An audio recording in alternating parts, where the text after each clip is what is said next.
कैसा लग रहा है मिस्टर विजय सक्सेना? नॉटी तुम्हें जान से नहीं मारेगा, तुम्हें ऐसी जिंदगी देगा कि लोग तुम पर थूकेंगे। कागज और पेन लाओ। जल्दी लाओ। लिखो। जल्दी लिखो। वाह, सरकार कुछ बोले भी नहीं और तुम लिखने लग गए। जब बोले तब लिखो। मैं विजय सक्सेना अपने पूरे होशो हवास में अपने जुर्म का इकबाल करता हूं कि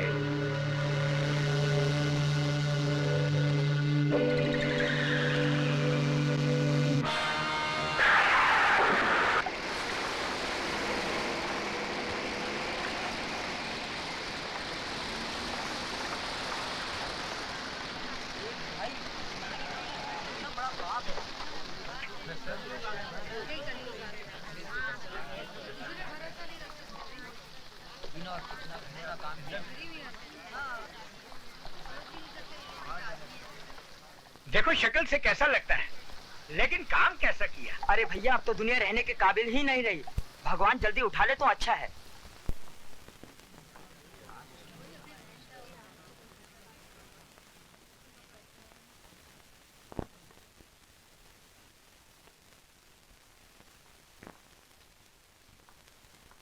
चलो पीछे हटो, पीछे हटो, पीछे हटो, पीछे हटिए, पीछे हटिए। चलिए पीछे हटिए, पीछे हटिए। साइड हो जाइए प्लीज।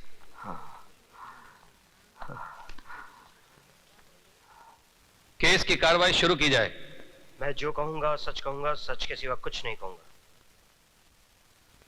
योर ऑनर, मैंने अपनी आंखों से मिस्टर विजय सक्सेना को अपनी बहन के साथ बलात्कार करते हुए देखा है। ये रहा मिस्टर विजय सक्सेना का इकरारनामा।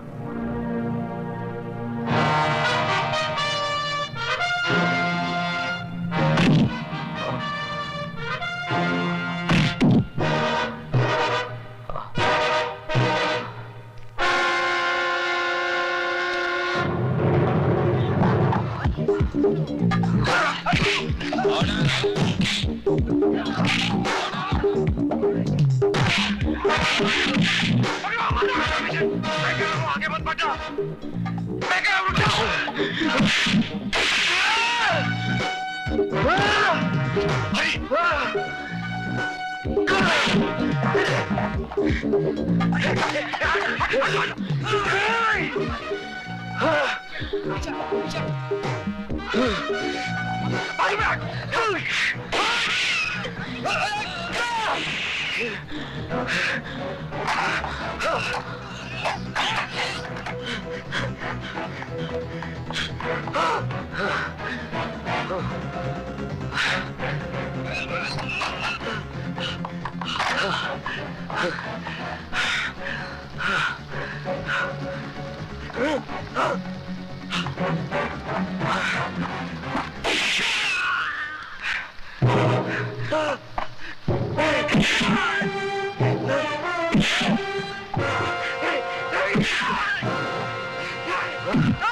मुझे माफ कर दो।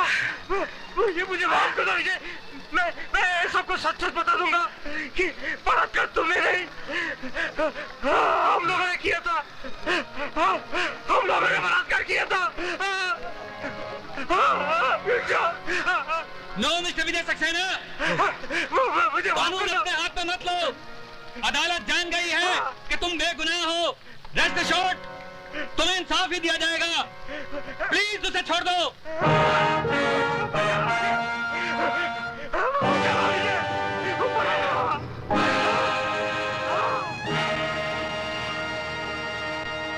हालांकि इंस्पेक्टर अरविंद फड़के ने कल सबके सामने मरहूम स्वीटी सक्सेना के बलात्कार के जुर्म का इकबाल किया था, लेकिन अदालत हालातों को मद्देनजर रखते हुए इस नतीजे पर पहुंची है कि इकबाल जुर्म इंस्पेक्टर अरविंद फड़के ने मौत के डर की वजह से किया था। तमाम गवाहों के बयानात सुनने के बाद यह अदालत इस नतीजे पर पहुंची है कि विजय सक्सेना ने अपनी बहन का बलात्कार किया है। इसलिए मुल्जिम को मुजरिम करार देते हुए विजय सक्सेना को यह अदालत 7 साल कैद की सजा सुनाती है।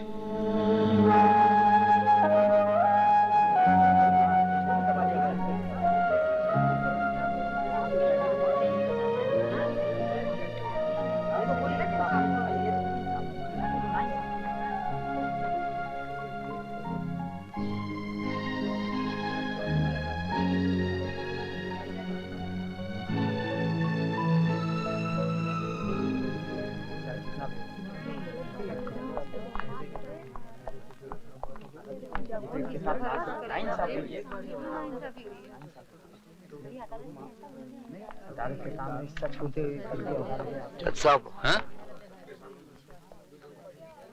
इंसानों का मुकद्दर तो आसमान पे बैठा भगवान लिखता है, लेकिन आपने मेरा मुकद्दर लिखा है, वो भी जुर्म की स्याही से। आपने फैसला नहीं सुनाया जज साहब, बल्कि मेरे माथे पे ऐसी एक मोहर लगा दी है कि अब कोई भी बहन अपने भाई पे विश्वास नहीं करेगी।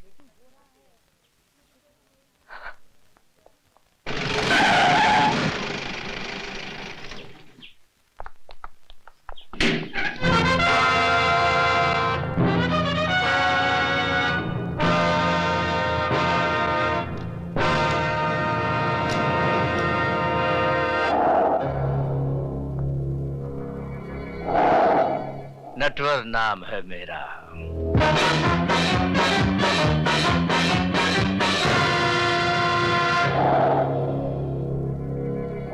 मेरे बाहर आते ही तू अपना नाम भी भूल जाएगा।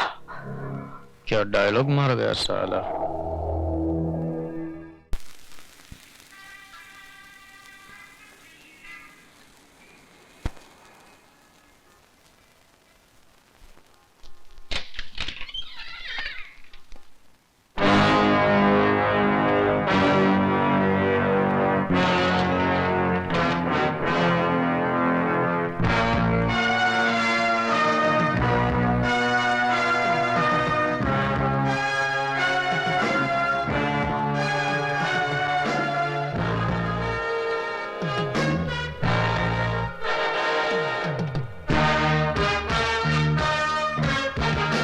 प्रोफेसर साहब,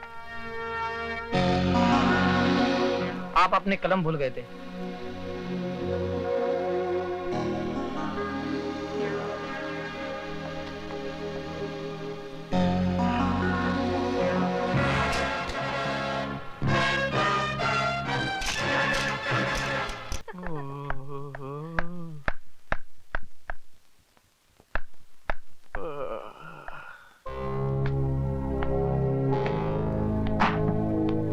कौन है भाई?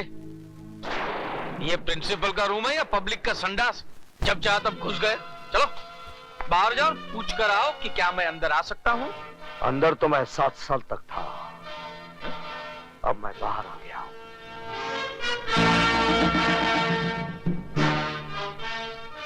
विजय सक्सेना, तुम? हाँ। कभी आए हैं? बैठो ना, बैठो ना। हाँ? आपके जेल जाने के बाद तो मुझे बहुत पश्चाताप हुआ। हरिद्वार गया, 3 साल तक वहां पूजा पाठ करवाई। तिरुपति गया, वहां जाकर बाल कटवाए मैंने, तभी जाकर मन को शांति मिली है। लेकिन मेरे मन को शांति नहीं मिली है। बैठो ना, बैठो ना। मैं यहाँ बैठने नहीं, तुम्हें बताने आया हूँ कि 7 साल तक मैं तुम लोगों के बारे में सोचता रहा। आज से तुम लोग मेरे बारे में सोचना शुरू कर दो।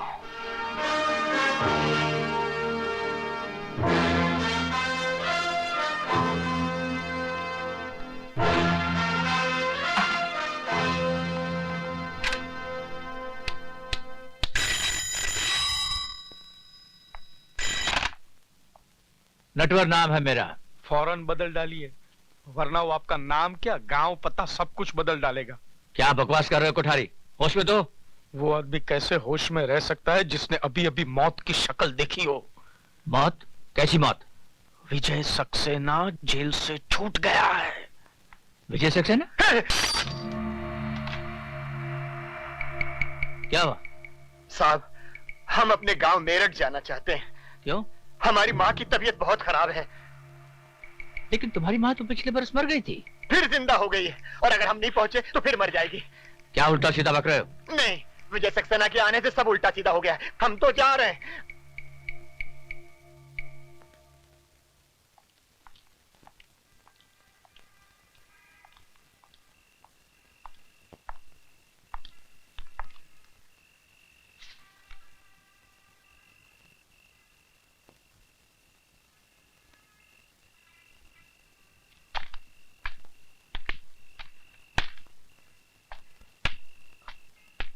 डॉक्टर असलम, तुम यहाँ क्या कर रहे हो? यही मैं तुमसे जानना चाहता हूँ। लेकिन ये खत लिखकर मुझे यहाँ बुलाया गया है। ऐसा ही एक खत मुझे भी मिला है। डॉक्टर असलम, अरे विशाल, एक खत मेरे पास भी है। एक जैसा खत सबको? लेकिन ये लिखा किसने है यार? मैंने। सर आप? हाँ, मैं।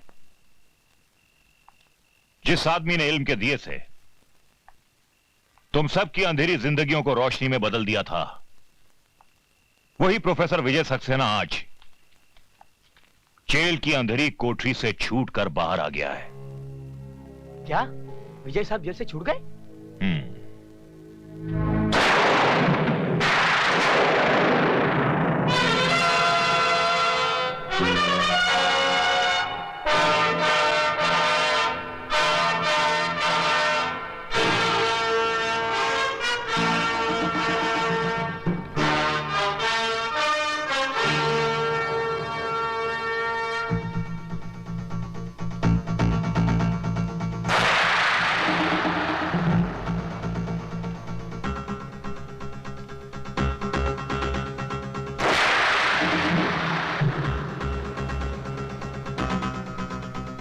भैया, सुबह से भूखी प्यासी बैठी हूँ कि तुम्हें राखी बांधूं और तुम बस तेरा भाषण शुरू होता है ना तो रुकता ही नहीं। बच्चों का एग्जाम सर पर है, पढ़ाऊंगा नहीं तो चलेगा कैसे?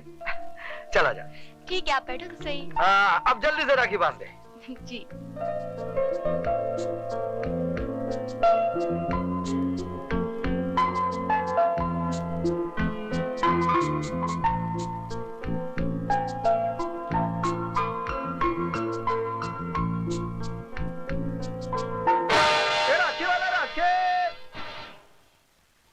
राखी वाला राखे।